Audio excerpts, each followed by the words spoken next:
Hi guys, finally got around to it. I'm doing a rig rundown on my 96 model Ln106 Hilux.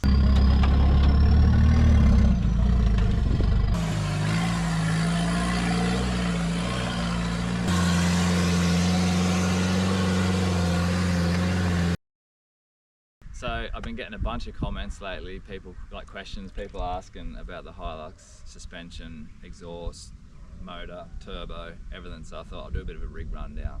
So I bought this car for $2,400, dead stock, and it had 197,000 Ks on it, which is a bargain really for at the time. Back when you could buy an old car for a cheap price. Pre-COVID.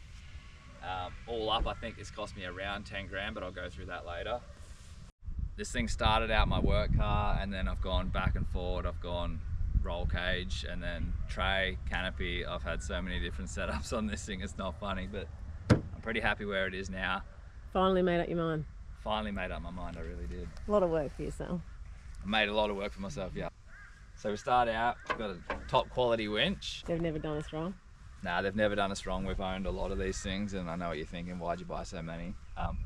Yeah, they're really good. We've got them on all our cars. I modified the bull bar a little bit. When I bought it, it was kind of absolutely hideous. So I've cut all that off and I just put exhaust pipe on there. And they were already there, so I just kind of made it all work together. Brush bars, I just made these up out of one of those cheap pipe bender things that you buy from Super Cheap. It's not very good, but it does the job. It's protected some panels a fair few times. It has, yeah. I tried having these off, and yeah, smashed up all my panels, so they went back on pretty quick.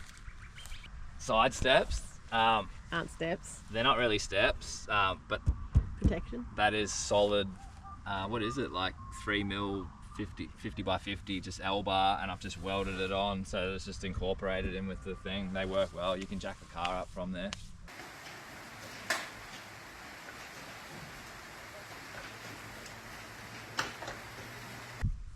Wheels. Most important part. So the most expensive part on the car is definitely the wheels.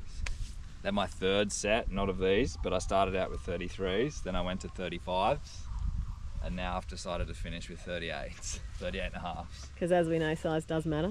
Size does matter, yeah, it's a real thing. They're bead locked, just cheapies. They're like $400 a rim, and then $400 a tyre, so that's pretty cheap really for 38s. Snorkel, this is my second snorkel. My first one was made out of PVC pipe, cheap as chips. I don't think it cost me anything. It got smashed in a storm that we had. A tree landed on it, so I had to make a new one. It's not plumbed in yet, which I forgot at Lavuka for our Easter episode, and went through some really deep water. I was lucky though. Tray, this is my third tray. I started out, yeah, I'll show you the other one. So I started out with a flat tray, and then I added a half canopy to it, which is pretty good. But then after that, I wanted a bit more space, so I went to a full canopy, which was too big and it was getting dented. So after that, I ended up going to a external roll cage, which was pretty sick for a while. But parks were charging me to be a buggy, which I wasn't, so I went back to a tray after that. And then at that point, I was like, I'm going to stop using this for work. So the only logical thing to do was put 38s on it. So I went to a really lightweight tube thing at the rear, which provided no protection at all. So that didn't last very long, and I went back to a tray, and that's where it is now, and that's where it's going to stay. I'm pretty happy with it. It's pretty lightweight. This is all alloy. It's just steel frame, alloy top. It's just stuck on. It's a little bit dodgy, but it is what it is. And then I've incorporated the rear winch into the back. It's kind of tucked up under there, and it comes through. I've used that as many times as I've used the front. Revolver shackles, I built them myself, and they work. I'm actually surprised they've held together, considering I'm not an engineer. I did a pretty quick, dodgy sort of build at the end of our Swan Gully episode. Yeah, showed how to build them at the end of Swan Gully episode, right at the end. These things flex crazy. Show a bit of footage of that.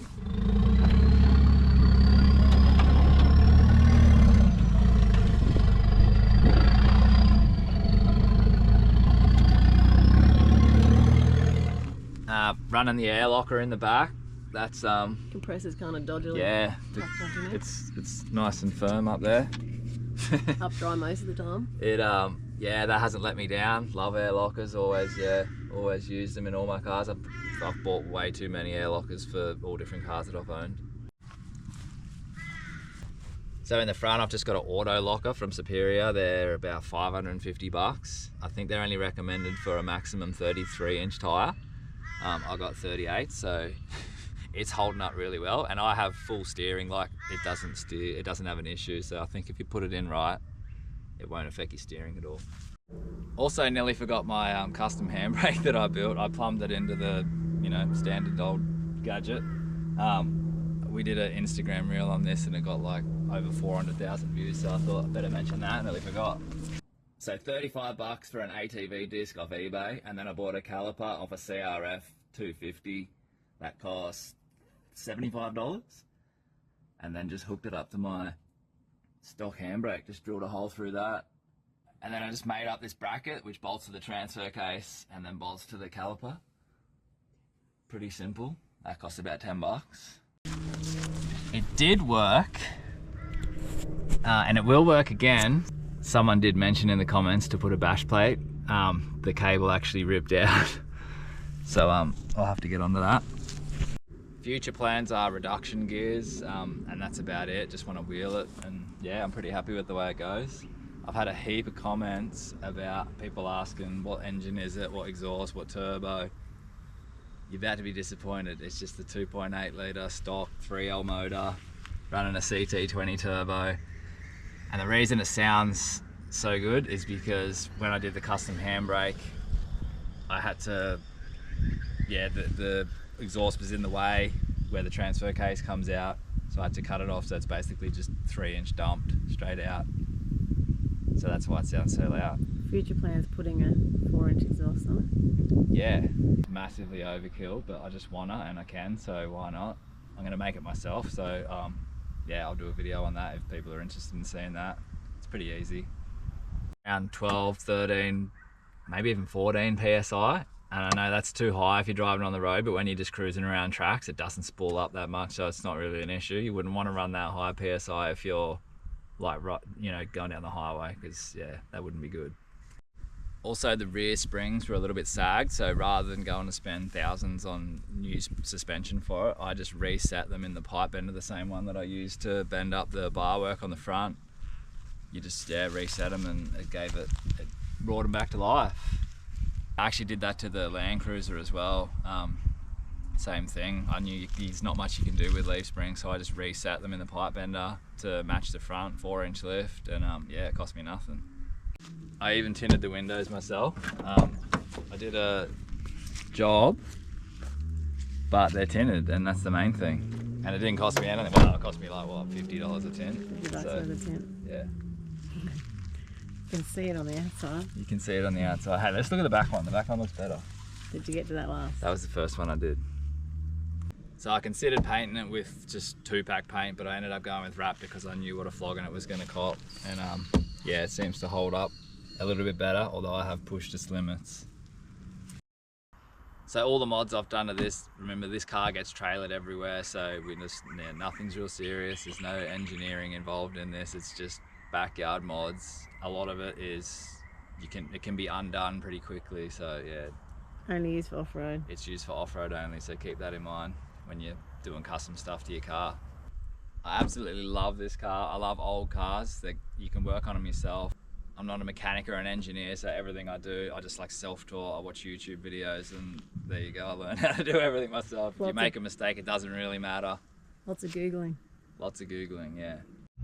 Okay, so I got a bit of a price breakdown for the car. So stock Hilux, when I bought it, $2,400, which is a bargain. 197,000 Ks, that's a good deal. Start of 2020. Yeah. Tray. Now I built all this myself, so there's a lot of DIY in this. Was $500, including lights. That's just steel and everything to build it. So again, cheap. Rear air locker was $2,400, which is a little more than it should have been, but when they pulled it apart, there was a bit more they had to do. What do we got? Auto locker for the rear. Auto locker for the front, $550. Tyres and rims, $3,200. You could do that a lot cheaper. I went above and beyond with the 38s and B block. winches front and rear. So the front winch was $390. I got these both on special. That was the fancier one that they have, and then the rear one was $300. That's just the cheapy Dominator, whatever they have. Kingsbred. Yeah. Snorkel, $100. I made that myself. That's just a 4-inch whatever. Side steps brush bar, $180. This is all DIY as well. Revolver shackles, $20. There you go. That's pretty good flex for $20. Window tint, $50. I did that myself. Just bought the tint from Super Cheap. Turbo was free. I actually bought a Surf wrecking, and I stripped all the manifold and the turbo off that, and then I on-sold that car and actually made money on that. But yeah, I think they're about $500. You could probably buy a manifold and a turbo for if you wanted to do it. Custom handbrake, $110. That worked really well until it didn't work because the cable got ripped off. So I'll have to fix that, and then that should be good. Raptor, $300. That's obviously the Raptor coating over the paintwork. So that was $300. So a total of $10,500, which is yeah, that's pretty cheap. That's a budget car for sure. You could definitely do it a lot cheaper. That's twin locked and everything. So yeah. Smash that subscribe button if you haven't already. Comment below as well if there's something I've missed that you wanted to see. See you out on the tracks.